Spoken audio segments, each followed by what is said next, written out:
Selamat kepada Bapak Ibu anggota DPRD yang terpilih pada periode 2014-2019. Bapak Ibu yang terhormat, kepemimpinan pemerintahan bukanlah urusan kompetensi dan kewenangan semata, tetapi merupakan sumber aktivitas kelompok yang prima. Jika seorang pemimpin tahu bagaimana memasuki suatu masalah, maka ia pun harus menemukan strategi untuk keluar dari masalah itu, sesempit apapun jalan keluarnya. Kepemimpinan pemerintahan bukan hadir untuk membentangkan beban kepada yang dipimpinnya, tetapi hadir di tengah-tengah masyarakat untuk membawa harapan, kesejahteraan, rasa aman, dan penghargaan. Bapak Ibu anggota DPRD yang terhormat, mari kita mengikuti pembelajaran atau menyamakan persepsi tentang etika pemerintahan dan kepemimpinan. Selamat mengikuti.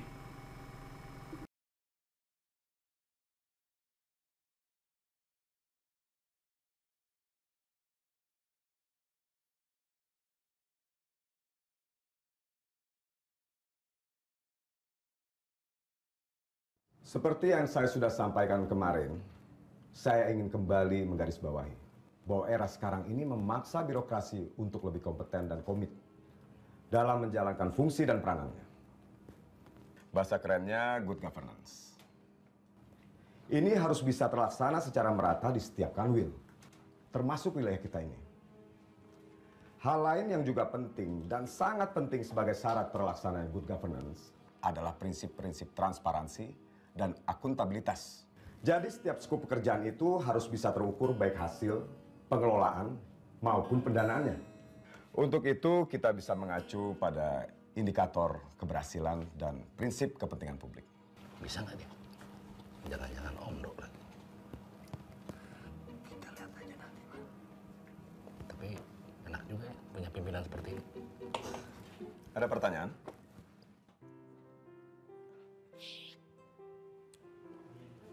Pagi. Ya, pagi.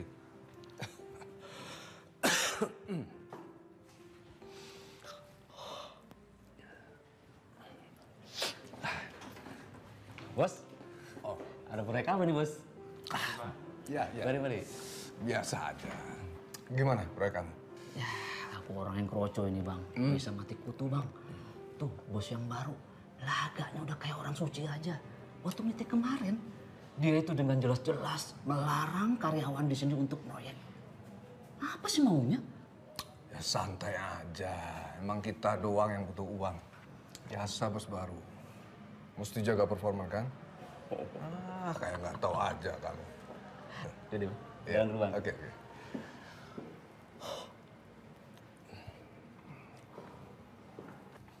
Baik, saya anggap semuanya sudah mengerti. Mari kita sama-sama mewujudkan birokrasi yang efektif, jujur, dan profesional. Selamat bekerja. Ya. Maaf. Saya pikir meetingnya belum dimulai. Kami sudah selesai. Nah, saya minta kejadian ini tidak terulang lagi. Bila kita ingin efektif dan profesional, biasakan segala sesuatunya tepat waktu. Selamat pagi semuanya. Pagi. Biasa bos kecil. Masih jaga image alias jaim. Saya pengalaman 13 tahun di sini. Udah berapa kali ngalamin pergantian pimpinan. Ya, selalu gitu. Awal-awal bicara begitu. Mau ini, mau itu. Pokoknya yang bagus-bagus lah. Tapi setelah itu, nyes. Adem ayem. Dia juga kan tahu kalau yang diomongin itu dijalankan. Karyawan pasti gelisah dan tegang. Kalau udah gitu, gimana mereka mau kerja? Gimana bisa efektif? Biar gaji udah dinaikin, tetap aja kurang. Semuanya kan juga ikut naik. Terus nggak boleh meroyek. PNS bisa kempes.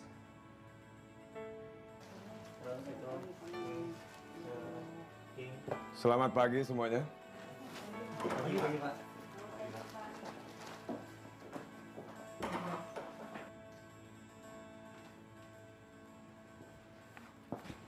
Pak. Ya, Barusan saya mau ke ruangan Bapak. ada apa ya? Mau mengajukan anggaran proposal untuk tahun depan, Pak. Biar nanti saya baca dulu ya. Nanti kamu ke ruangan saya. Wina akan hubungin kamu. Baik, Pak.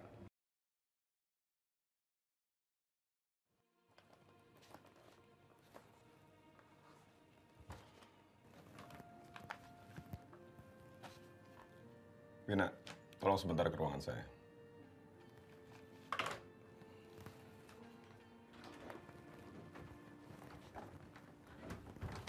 Iya, Pak. Pak Marwan sudah menyerahkan berkas rencana kerjanya belum? Maaf, di situ ada, Pak? Kalau di sini ada, saya nggak nanya kamu. Berarti belum. Sebentar saya cek ke sana ya, Pak. Memang tidak mudah mengkondisikan sebuah perubahan. Mindset dan budaya kerja di sini sudah terbiasa dengan pola lama. Lambat, tidak efisien, dan tidak terukur. Kedepannya akan terlihat mana yang bisa ikut dan mana yang sudah tidak bisa diapa-apain. Kepemimpinan saya di sini diuji. Tapi saya optimis karena saya lihat beberapa orang sepertinya bisa ikut gerbong perubahan. Pak Marwan mana? Makan siang? Jam segini udah makan siang. Ini kan baru jam 10. Masa udah makan siang? Kamu kayak nggak kenal bapakku aja. Nanti aku teleponin deh. Saya yakin bisnis kita kali ini pasti berhasil. Tapi saya dengar bos kau yang baru itu katanya kaku sekarang. Biasa itu, Bu. Semua juga awal-awalnya kan begitu. Oh, tapi silakan sama saya. Masih ingat kan dulu zamannya Pak Teguh? Galaknya cuma seminggu. Tapi begitu ketemu sama Ibu, apa? Kelepek-kelepek. Ya, aku sih berharap kau bisa handle inilah. Ya, iya pasti Pak Bima beres. Yang penting kita jalankan sesuai rencana. Saya nanti sore akan menghadap Pak Sarman. Dan saya yakin dia tidak akan nolak. Siapa yang nggak butuh duit? Tapi kau harus hati-hati, Wan. Biarpun aku dan teman-teman ada di belakangmu, kalau kau ceroboh, bisa apa kita? Pak Bima, Bu. Kayak nggak kenal saya. Silakan aja, Pak. Bu, Iya. diminum. Ya,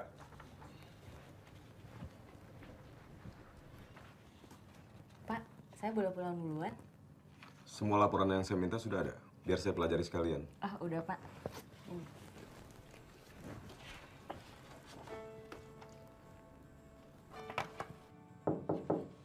Ya.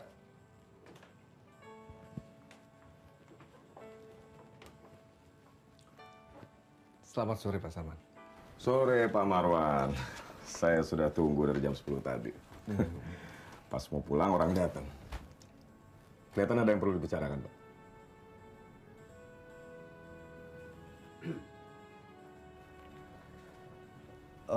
Maaf, Pak. Saya tadi menengok yang sakit. Ya, teman lama dulunya itu kan teman seperjuangan, Pak. Tapi sekarang udah sukses. Nantilah, kapan-kapan Bapak saya kenalkan sama Pak Bima. Maaf, Pak. Langsung ke pokok persoalannya saja. Oh iya, iya. Jadi waktu saya ke tempat yang sakit, Pak, saya ketemu Bu Aswina. Dia itu seorang pengusaha paling top lah, Pak, di daerah sini. Dan dia titip salam buat Bapak. Kita beruntung loh, Pak. Dia itu menawarkan kerja sama renovasi kantor kita. Begini, Pak Marwan. Siapa yang nanti bakal jadi kontraktor atau pihak yang akan kerjasama dengan kita, itu bukan kewenangan saya dan Bapak. Tapi kewenangan pihak panitia lelang, Pak. Saya dan Bapak juga tidak punya hak untuk menentukan jalannya lelang. Malu dong, Pak, kalau kita mengurusi sesuatu yang bukan pekerjaan kita. Kayak kurang kerjaan aja, Pak. Tapi tolong sampaikan salam saya untuk Ibu... Ibu siapa tadi, Pak? Ibu Aswina. Ya, Bu Aswina. Bilang sama beliau, bila ingin membantu kita, ikuti prosedur lelang. Saya dalam hal ini tidak bisa membantu, Pak. Ya, paham, Pak. Paham saya. Sekarang kita bicara bidang pekerjaannya Pak Marwan. Saya sudah lama menunggu program proposal dan anggaran buat tahun depan. Sudah ada, Pak? Ada Pak. Sudah saya bikin. Tinggal dirapikan aja Pak. Cukup Pak? Selamat sore. Sore.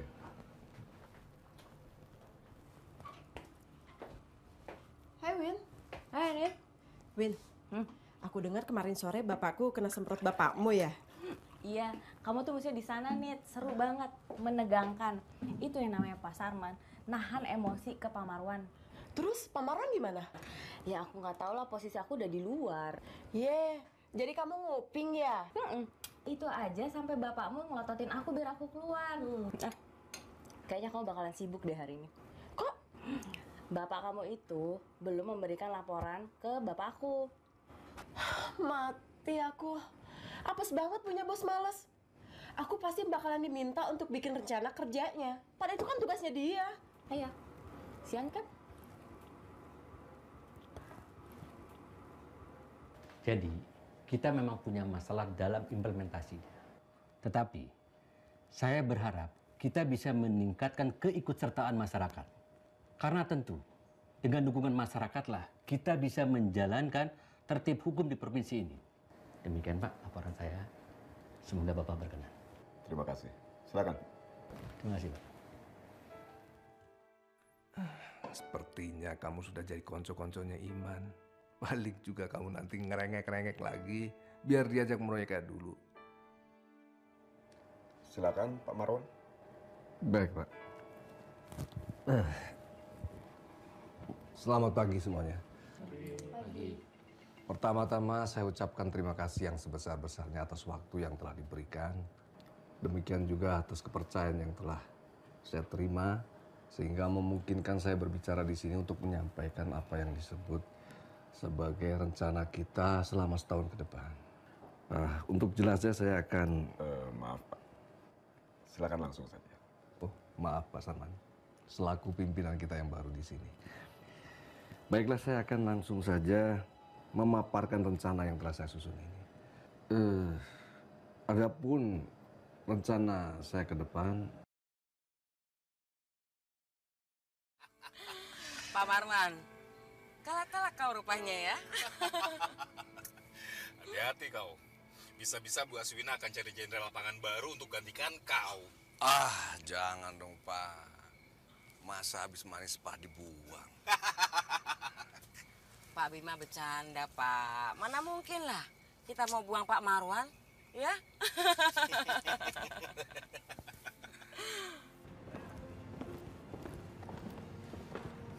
Pak Sarman, Ya. apa kabar Pak? Baik. Saya baik. Aswina. Ya, Sarman. Pak Bima. Bima, Sarman. mari silakan. Maaf kita terlambat Pak. It's okay. Ada sedikit urusan.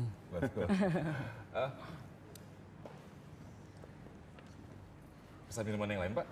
Terima kasih, cukup. Macet di jalan? Masih ada sedikit urusan, Pak. Oh. Biasalah. Saya orange juice aja ya. Ares Cafe.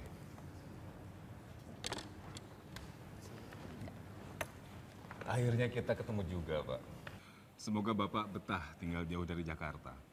Ya, harus betah dong. Saya ini kan pegawai negeri. Jadi saya nggak bisa menolak ditempatkan di mana saja. Lagian saya juga putra daerah sini. Tapi saya lama dinas di pusat. Wah, berarti Bapak pulang kampung dong. Ya, begitulah. Jadi lumayan kalau mencari makanan kesukaan saya itu gampang. Wah, benar-benar saya senang dengarnya Pak. Saya juga senang kalau ada putra daerah yang bisa maju seperti Bapak. Idealis lagi. Jarang loh Pak, orang yang seidealis Bapak. Biasanya orang yang seperti itu tuh gampang tiarap. Ternyata ibu ini lucu juga ya. Ya, ngomong-ngomong ada apa nih? Saya ditraktir di tempat yang nyaman seperti ini. Ternyata Bapak ini selain idealis juga nggak sabaran. Kemarin saya diundang oleh Pak Bima. yang merupakan tokoh masyarakat di sini. Dan ternyata dia ditemani Ibu Aswina, pengusaha kelas kakap di sini. Dan begitulah, seperti yang sudah saya duga. Mereka memang menawarkan bisnis seperti yang ditawarkan oleh Pak Marwan. Buat saya semakin menjadi jelas bahwa selama ini Pak Marwan merupakan agen mereka-mereka ini. Pantas saja kalau Pak Marwan selama ini begitu kuat menolak reformasi yang saya lakukan. Saya ini dipromosikan memimpin di kantor saya supaya bisa melakukan apa yang harus dilakukan oleh seorang pemimpin. Pertama, meningkatkan kinerja pegawai. Kedua, menjaga kesinambungan program. Ketiga, melakukan tata kelola yang baik, yang di dalamnya terdapat transparansi dan akuntabilitas. Jadi kalau saya harus melakukan bisnis yang Ibu dan Bapak tawarkan, itu artinya saya berkhianat terhadap yang memberi tugas kepada saya, yaitu rakyat. Saya senang dengan pendirian Bapak. Tapi Pak, keputusan ini akan mengecewakan banyak elemen masyarakat di sini. Karena proyek ini banyak melibatkan elemen masyarakat di sini, termasuk komunitas pengusahanya. Saya paham, Pak Bima. Saya paham. Tapi kita harus ingat, yang saya tolak bukan proyeknya. Proyeknya akan tetap jalan. Tapi siapa yang nanti akan pegang proyek itu, bukan kuasa saya. Ataupun Pak Bima. Baiklah Pak, kalau memang Bapak sudah mengerti konsekuensinya. Mari Bu. Nah, nggak usah Pak. Gaji saya sebagai pejabat eselon masih sanggup untuk membayar makanan dan minuman di tempat seperti ini. Oke, permisi.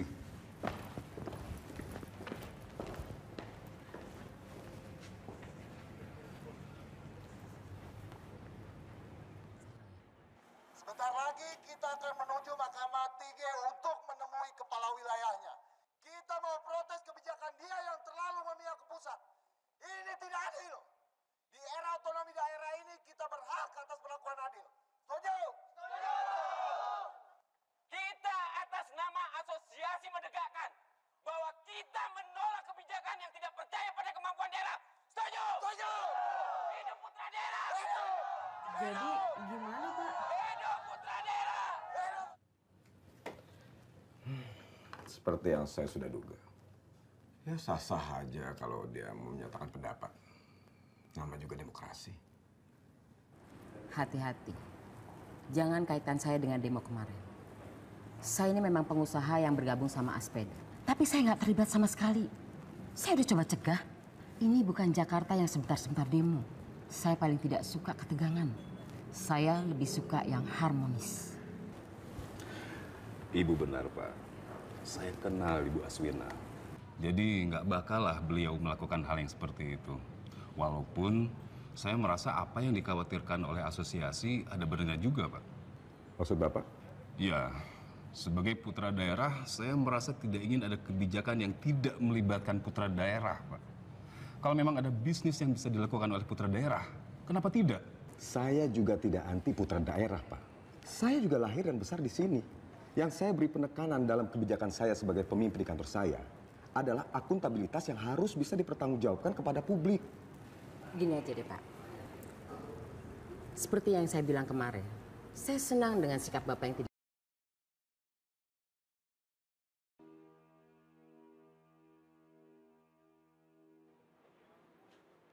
Saya juga tidak anti putra daerah, Pak. Saya juga lahir dan besar di sini. Yang saya beri penekanan dalam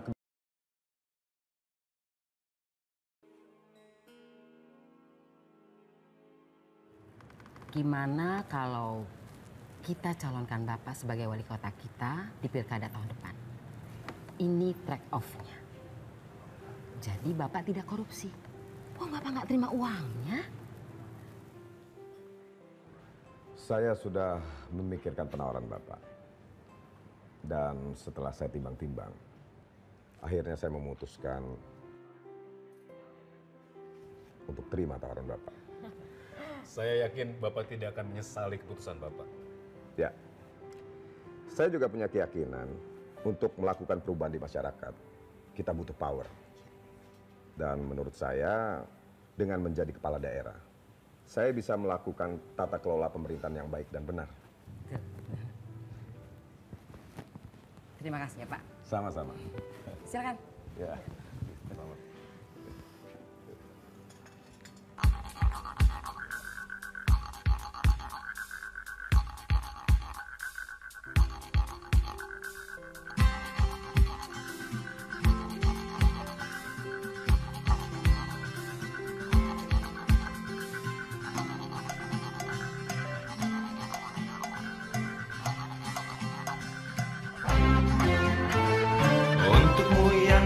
Sambil diskusi, untukmu yang biasa bersafari di sana, di gedung DPR. Wakil rakyat kumpulan orang hebat, bukan kumpulan teman-teman dekat, apalagi sana family. Di hati dan lidahmu kami berharap, suara kami tolong dengar lalu sampaikan. Jangan ragu, jangan takut karang menghadang, bicaralah yang lantang, jangan hanya diam.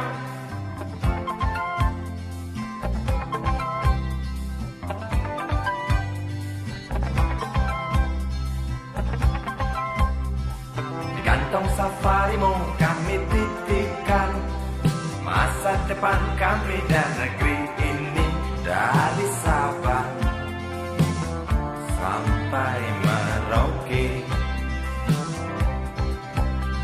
Saudara dipilih bukan di lotre, meski kami tak kenal siapa saudara. Kami tak studi memilih para juara, juara diam, juara juara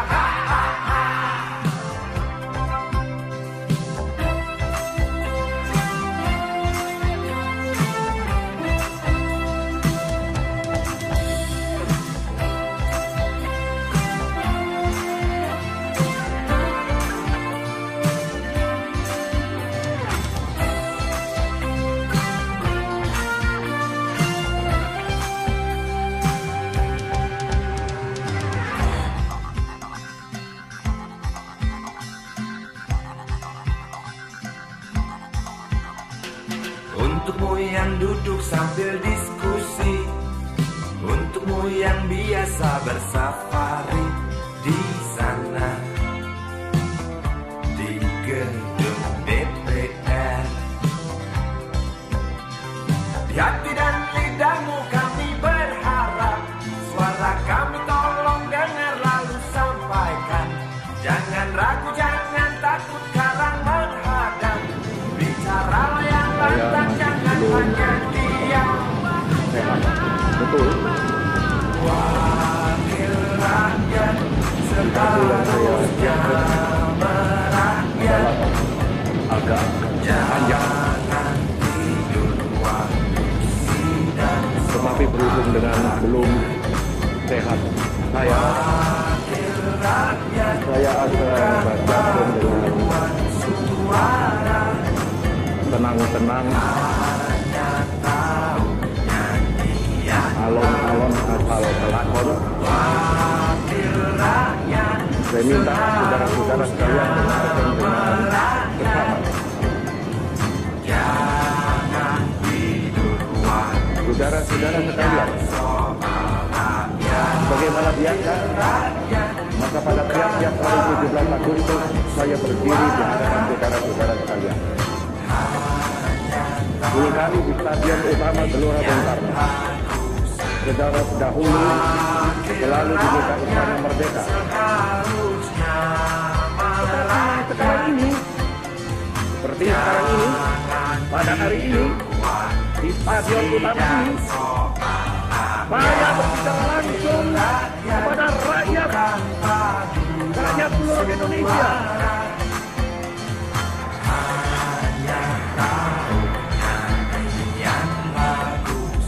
Bahkan juga langsung kepada seluruh dunia, dari timur sampai ke barat, dari utara sampai ke selatan. Saya sekarang tidak terutama sekali berbicara sebagai presiden mandataris, tidak sebagai presiden perdana menteri, tidak sebagai presiden panglima tertinggi. Saya berbicara di sini sebagai penyambung lidah rakyat Indonesia.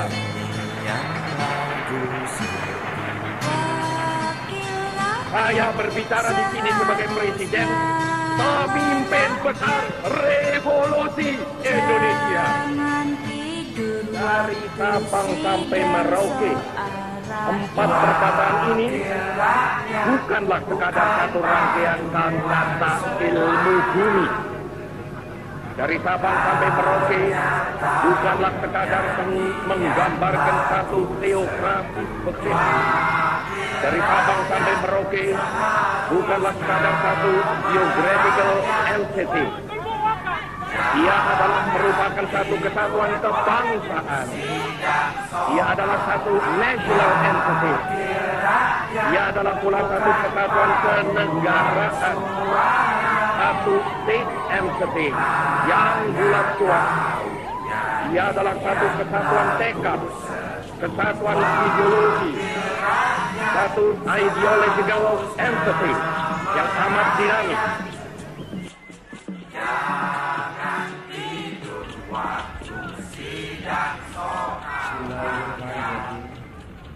Saudara-saudara Assalamualaikum warahmatullahi wabarakatuh. Hari ini kita memperingati Hari Pers Nasional. Peringatan kali ini terasa dalam suasana yang agak khusus, sebab hari ini Persatuan Wartawan Indonesia dan Serikat Penerbit Surat Kabar memperingati ulang tahunnya yang ke-50. Peringatan ini juga dilakukan di kota Solo, kota tempat lahirnya Persatuan Wartawan Indonesia setengah abad yang lalu. Bukan hal yang kebetulan bahwa beriringan dengan peringatan 50 tahun Indonesia Merdeka, pada bulan Agustus 1995 yang lalu, banyak organisasi dalam masyarakat kita yang memperingati 50 tahun usianya. Ini merupakan bukti sejarah bahwa kemerdekaan yang kita proklamasikan pada tanggal 17 Agustus 1945 mendapatkan dukungan yang luas dari rakyat kita sendiri. Bagi negara yang baru diproklamasikan, dukungan rakyat tadi sangat menentukan kelangsungan hidup negara Republik Indonesia. Pada awal berdirinya negara kita, Ahmad Gencar merupakan relawan yang menyatakan bahwa Republik Indonesia tidak sah oleh karena dibentuk bala tentara Jepang yang sudah kalah perang. Jika propaganda lawan ini bisa mempengaruhi rakyat dan diterima oleh dunia internasional, sungguh sulit kita membayangkan apa yang akan terjadi dengan negara kita ini. Disitulah letaknya peranan penting dari dukungan rakyat itu. Proklamasi kemerdekaan yang sudah diperjuangkan demikian lama melalui berbagai cara mendapatkan dukungan di seluruh Indonesia. Itulah sebabnya mengapa demikian banyak organisasi tumbuh segera setelah proklamasi kemerdekaan itu. Bukan hanya yang sekarang kita sebut sebagai organisasi kemasyarakatan dan organisasi kekuatan sosial politik, tetapi juga kesatuan-kesatuan bersenjata kita adalah amat simbolis bahwa kesatuan-kesatuan bersenjata yang merupakan tentara rakyat dan tentara nasional terlebih dahulu memilih sendiri panglima besarnya untuk kemudian diangkat secara resmi oleh pemerintah. Dukungan rakyat dalam berbagai bidang tadi telah berhasil meyakinkan lawan dan dunia internasional bahwa tekad kita untuk merdeka tidak bisa ditawar-tawar lagi. Setelah melancarkan perang kemerdekaan dan perjuangan diplomasi,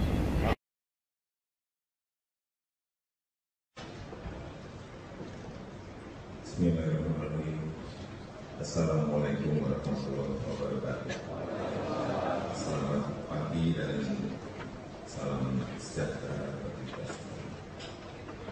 Yang saya hormati Bapak Ibu undangan dan seluruh peserta musrenbang yang pada pagi hari ini hadir. Pada kesempatan yang kali ini saya ingin menyampaikan satu saja. Kegiatan musrenbang ini jangan menjadi sebuah kegiatan yang rutinitas. Setiap tahun kita adakan terus dan monoton seperti ini terus. Kita harus berani keluar dari acara-acara yang rutinitas, yang monoton, yang berani menerobos, berani berbeda, tetapi orientasinya tetap orientasi hasil. Karena apa? Sekarang ini kita terlalu berorientasi, tidak hanya daerah, tidak hanya pusat, terlalu berorientasi pada prosedur. Harus dipindahkan kepada orientasi yang hasil. Prosedur ya diikuti, tapi jangan orientasinya justru ke sana, sehingga orientasi hasilnya dilupakan. Saya yang tidak itu aja. Jadi acara musrenbang seperti ini tidak harus juga di dalam ruangan. Bisa merencanakan kita misalnya merencanakan perombakan sebuah wilayah, misalnya katakan di Marunda, mau dijadikan sebuah wilayah perumahan bagi keluarga-keluarga menengah ke bawah, misalnya. Kenapa tidak musrenbang itu dilaksanakan di sana, tidak harus di ruangan ini terus, sehingga semua orang bisa melihat bahwa perubahan di Marunda misalnya dimulai dari sebuah perencanaan ini yang akan kita lakukan di musrenbang tahun ini atau tahun depan misalnya. Ini sebuah orientasi yang berbeda, karena saya melihat, saya sudah 8 tahun mengikuti musrenbang. Saya sudah mulai melihat yang ikuti aja bosen. Ngomong apa adanya aja lah, kita nggak usah ditutup-tutupi. Iya enggak? Bapak Ibu mengikuti seperti ini tiap tahun bosen enggak? Kalau acaranya seperti ini terus, iya enggak? Oh enggak, ya beda berarti. Kemudian yang kedua juga, saya ingin agar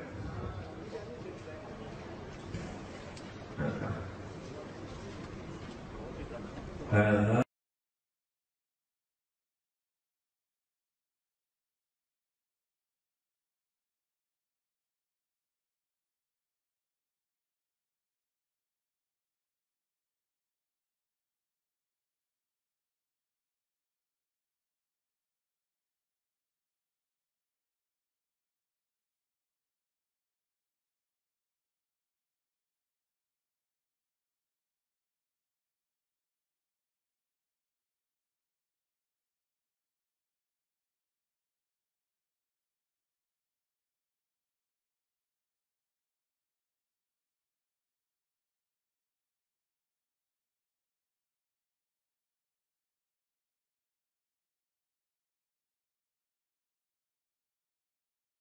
Pejabat dan tokoh publik seharusnya menjadi contoh dan memberi teladan. Tetapi belakangan banyak pejabat di daerah yang menghiasi media massa karena melanggar etika dan moral. Inilah yang kami soroti dalam Barometer pekan ini.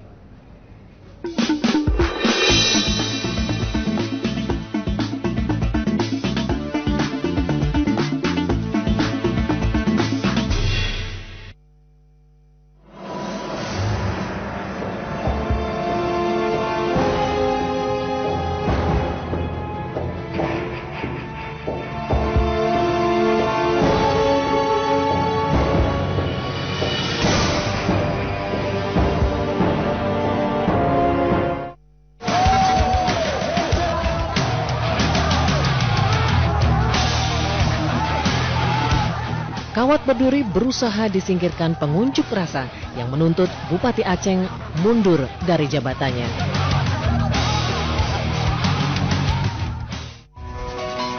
Di dalam ruangan sidang paripurna DPRD Kabupaten Garut mendengarkan paparan dari panitia khusus yang melakukan investigasi kasus Bupati Aceng. 4 pelanggaran yang ditemukan panitia khusus antara lain melanggar undang-undang perkawinan dan melanggar sumpah janji sebagai bupati yang menaati hukum dan menjaga etika. Demonstrasi meminta Bupati Aceng Fikri untuk mundur pun terus mengemuka.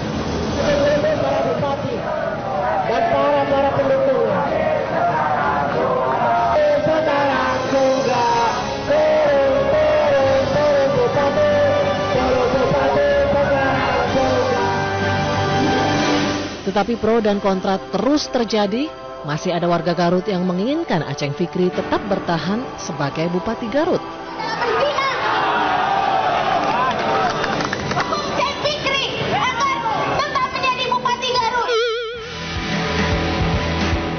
Di sidang paripurna DPR, akhirnya 6 dari 8 fraksi menyatakan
Entah apa sebabnya, saat sidang paripurna dimulai, alat komunikasi yang bernama handphone tiba-tiba begitu istimewa.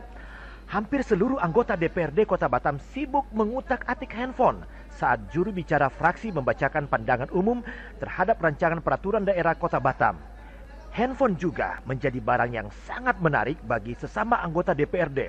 Meski saat sidang paripurna berlangsung, mereka asik melihat tampilan layar HP bersama-sama. Daerah Kota Batam disampaikan atas segala perhatian diterima oleh Allah Subhanahu wa taala. Amin. Berjalan melalui tahapan rumusan dan komunikasi bersama disatukan dan olahraga. Capaian kinerja dan kesejahteraan. Pandangan umum tentang Raperda Rencana Pembangunan Jangka Menengah Daerah Kota Batam menjadi sebuah pembahasan yang sangat tidak menarik bagi anggota DPRD Kota Batam. Sehingga para anggota DPRD Kota Batam sibuk berdiskusi sendiri, bahkan kursinya hingga membelakangi mimbar. Perilaku seperti ini tidak mencerminkan sebagai wakil rakyat yang harus serius dalam memperjuangkan rakyat. Bagong Sastra Negara melaporkan dari Batam.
Pemirsa, sejumlah anggota DPRD Kabupaten Pandeglang, Banten tertidur saat menghadiri rapat paripurna nota pengantar pertanggungjawaban pelaksanaan APBD Kabupaten Pandeglang. Tak hanya itu, hampir separuh kursi wakil rakyat tersebut tidak hadir.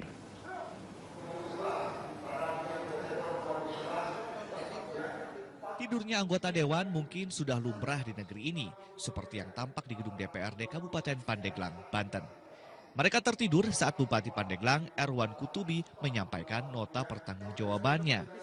Beginilah aksi tidur yang dilakukan oleh salah satu anggota Dewan Perwakilan Rakyat Daerah Kabupaten Pandeglang, Banten, Jumat pagi tadi. Para wakil rakyat ini terlelap layaknya tidur di sebuah kasur empuk. Tak hanya itu, sejumlah undangan dari berbagai instansi pemerintahan pun ikut juga tertidur. Tragisnya lagi, banyak anggota dewan yang tidak hadir sehingga banyak terlihat kursi yang kosong. Dari 50 kursi anggota DPRD Kabupaten Pandeglang, hanya 31 anggota dewan yang hadir. Dalam pidatonya, Bupati Pandeglang membacakan pertanggungjawaban pelaksanaan APBD tahun anggaran 2012.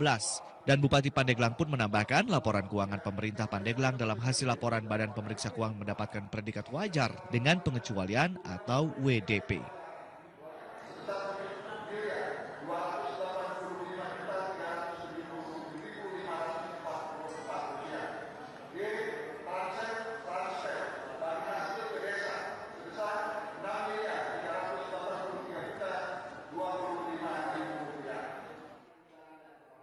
Bila kondisi tersebut terus-menerus terjadi, bukan tak mungkin pembahasan penting di Dewan akan menghasilkan keputusan yang kurang tepat untuk kepentingan rakyatnya.